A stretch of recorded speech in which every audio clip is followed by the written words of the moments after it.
I didn't hide myself. That's okay. Good morning, good morning, good morning. Estelle forgot to hide herself. Oh my gosh, I am Shelley Butler, and this is Mindset Monday. So you can see Eve is not present today. So Eve is in Salt Lake City. We're about to embark on our third Fit to Lead, I think his sixth Fit to Lead Baron Baptiste session for leadership training. And I am always so excited to do this training because, oops, I'm making a mess. Because I can't believe how much it has actually taught me. Honestly, the Baron Baptiste methodology of asana, so working out, meditation, and of inquiry. And inquiry, honestly, has been the greatest gift to me. So I did level one just before the pandemic started. And then I joined Fit to Lead. And throughout this pandemic, I have been joining them virtually. Eve is a little braver than I am, I guess. And he had the courage to get on a plane and head to Salt Lake City. And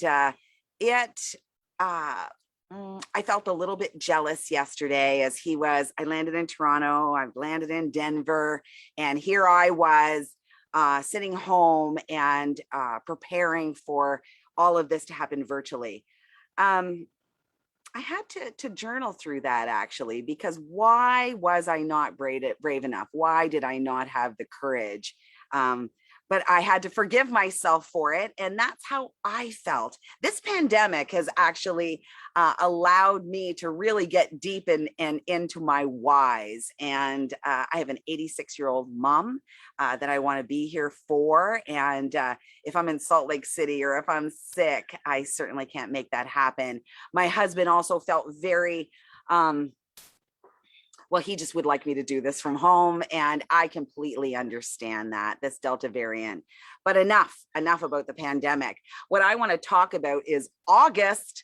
August has been, amazing, mind-blowing for me, mind-blowing. Lots of things going on. My daughter finally got married August 7th. So she was supposed to get married August 1st last year. Everything was prepared. And we were able, because we are at a lockdown here in our Atlantic bubble, and we were able to have 56 guests here in this backyard, and we had an amazing time. Getting ready for a wedding and having it in your backyard and preparing it, even though I had a caterer and people to set up the tent and all that good stuff, I was struggling to be present. Now, all of it was completed, all of the what we were going to do, exactly how it was going to be done. The layout was all done last year. So that was a load off of our minds. But I have been practicing being present for a couple of years now. It has been a focus, a hyper focus of mine, because I'm tired of missing the moments. I'm tired of missing the moments, and I want to be present. And if one thing you want to be present at is your daughter's wedding. And so I did a lot of journaling coming up to it. It's all ready. There's nothing to worry about. We talked a little bit about, the sun, it's going to bake people here. It's hot here. And the mosquitoes, is it going to take people away? We had none of that. We absolutely had none of that. And I was present for every moment. I remember every moment. I remember waking up the next morning and saying, my training worked. I was able to capture, not just through pictures, but I was able to capture in my mind and felt it in my heart every moment, that father-daughter dance, the son-mother dance. My son-in-law danced with his mother, and it was all beautiful. The food, the wine, the people, the hugs, the love in the room was amazing. And I was able to be there. So the practice of being present was coming true to me. And I could see it in all of its glory and all of its greatness. A week later, there was was actually a few days, 11 days later, my dad had passed, Charlie had passed November 26th, and we were having his celebration of life on August 18th. And the night before, my mom called and asked if I could say a few words, to which my husband responded, oh, like, that's not very much time. And I said, it's enough time. It's absolutely enough time. And I can do that, because Charlie, dad, had left so much of a legacy that it was really easy to say such beautiful things. But again, I was able to be present. I didn't worry about my speech. We were there for about an hour and a half before I said anything. And at one time, I'd be in the bathroom practicing, I would be over in the corner practicing, and I wouldn't notice anybody, anything. And I was able to be present. That could wait. The speech could wait. What was happening inside could wait. And I was able to enjoy my family and the hugs and the comments and the stories about dear old Charlie. He said, he wrote us all a little letter, and he left it with the funeral home. And because of the pandemic, he asked for no services, and for us to have a little grade size service later, and that he loved us all. And he signed it, Grampy, Charlie, Dad. And it was just a beautiful letter. And I was able to be there with the people as I spoke. I had my daughter with me on stage. She wanted to say a few words, but Grampy was everything to her. And it was just such a tearful day for her. But even that, I was ever present and remembered every moment. I was there to watch the slideshow and share in the stories, removing our own stories so we can share in the stories that are happening right before us, and we can share in those memories.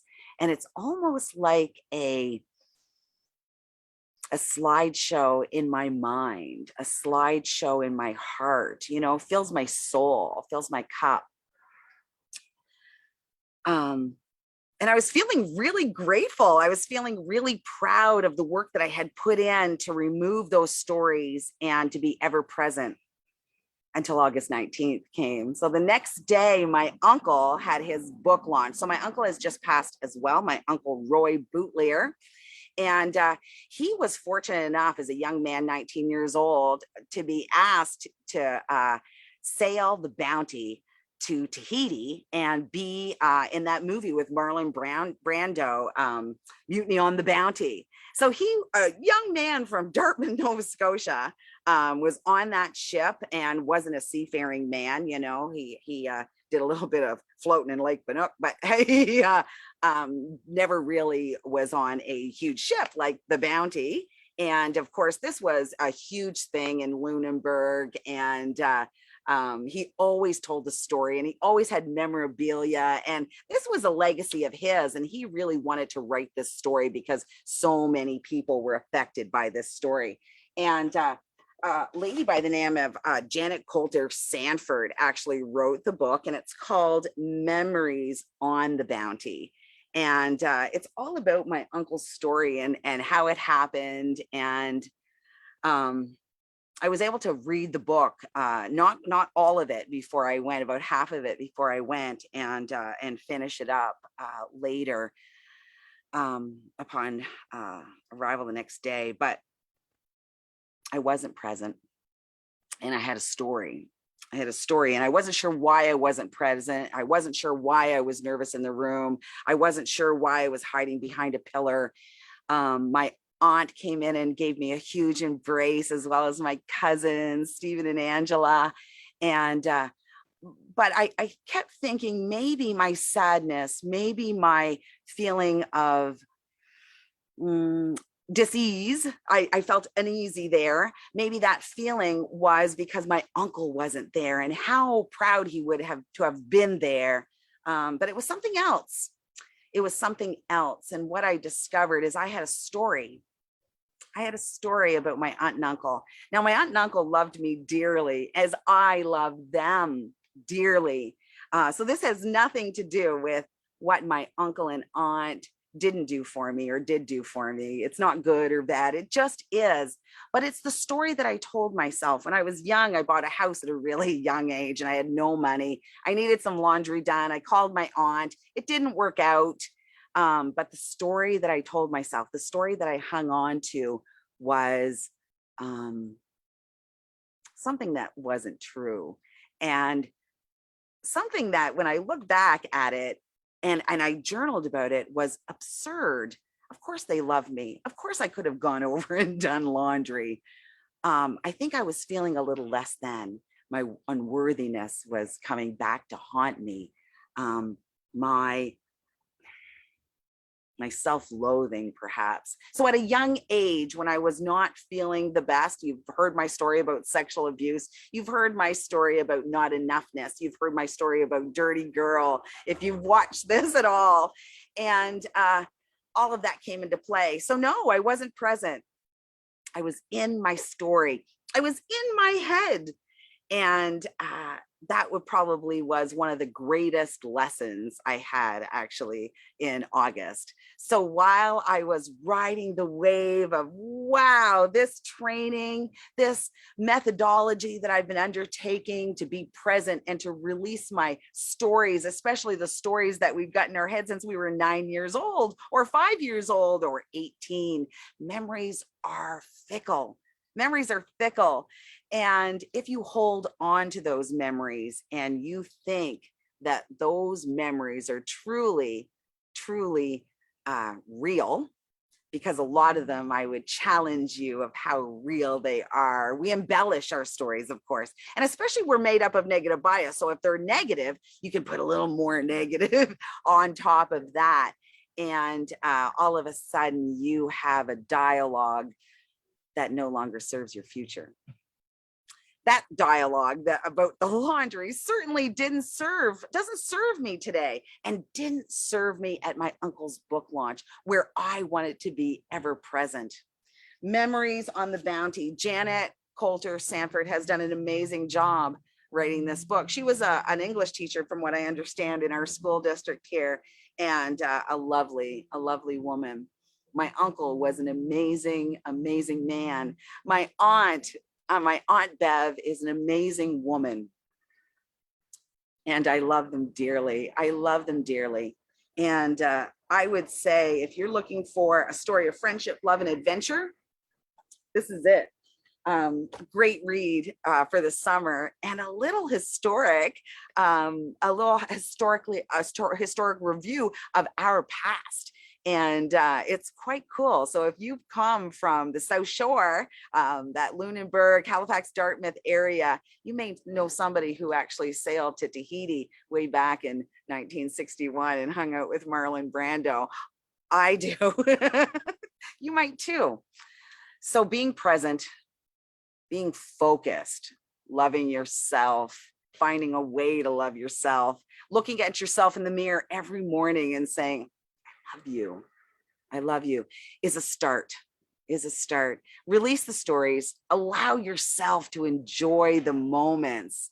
You know, I remember James Rouse talking to us about his time in hospice, which he still serves today, and listening to people on their deathbed with regrets.